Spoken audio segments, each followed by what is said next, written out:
Hey guys, Professor Bill of Comic Book University, and the first annual for Astonishing X-Men.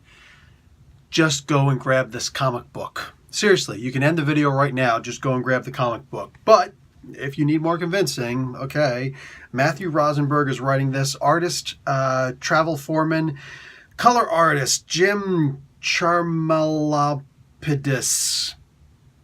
Come on, I can't be held responsible for that. Uh, Clayton Cowles is the letterer from VC. Cover artist is Rod Reese, variant cover artist Ji Hyung Lee. This was a really good comic book. This introduces the 4 remaining X-Men. Cyclops is still dead, okay? Cyclops is dead. Just let it go. But, and then Mr. X, who reappeared when Charles Soule was writing this title, those first 12 issues or so. This is such a good comic book, man. And it's important for it to understand the events of this issue take place after Phoenix Resurrection number 5 and Astonishing X-Men number 12.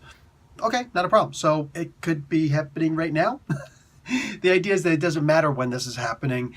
The idea is that it's definitely sometime in the very recent past. Okay, Jean is back. We know that, right? And Hank and the other guys, Bobby, Iceman, Bobby is Iceman, Angel, they all come back and like, hey, let's hang out, man. Let's hang out at a restaurant. Hey, we were at this restaurant a long time ago. The first time that we beat up, like Bobby is the best in this. Oh my God, this is the way that Bobby Drake needs to be written every time, all the time, forever and forever. I love this version of Bobby. This is great. Yes, it does feel a lot like younger Bobby, but I'm totally okay with that. Don't care. This is an awesome Bobby. I was laughing at every single scene that he was in. It was great. Except towards the end. Then I was only laughing a little bit because it did start to get a little bit serious, but he lightened the mood.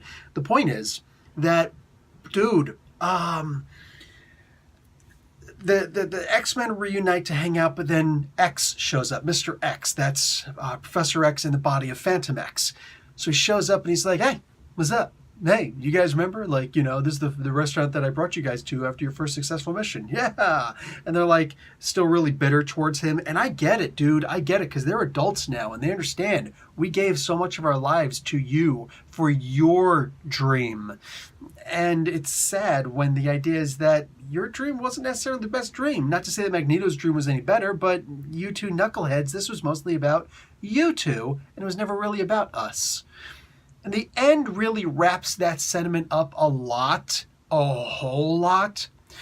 But I want you to understand exactly what it is that happened in the end, because Lucifer is the bad guy in this. And it's pretty obvious pretty quickly on, like it's revealed very quickly. But this was, wow. This was such a good comic, man. Such a beautiful story. This is the way the story should be written. So, and the art is great, and everything is fantastic about this comic book. There's no flaws in this comic book. The very end is one of those situations where it's not idealistic. So instead it's changed, because Mr. X has changed. He's a little more spurious, all right? He doesn't, if he does think things out really quickly, he sure does act an awful lot like somebody who's just kind of throwing something at you, you know, off the cuff. When push comes to shove, he does something at the end of this which kind of blows my mind. Wow, he's changed. Professor X, Mr. X, he's changed a lot. And I don't know if I like this version of him or not, but I know I don't dislike him. This is such an interesting character development, and wow. Also, reading this comic book, I'm a little curious, because it was mentioned in a previous Hunt for Wolverine comic that maybe, or definitely somebody has been changed to look like, to appear as a mutant, but is not actually a mutant. I'm going to go on a ledge here, and I'm going to make a prediction. I think that it's Jean Grey. I think that it's adult Jean Grey. She's a very recent addition here. I could be wrong, but she's a very recent addition. And everybody's been saying she's not acting like herself. I'm wondering if it's not Jean Grey. Anyway, regardless, grab this issue. This was a really good comic book. You're going to sit back, you're going to enjoy this issue because it's just perfect. All right, guys, that's it for me. Professor Bill, Comic Book University. Class dismissed.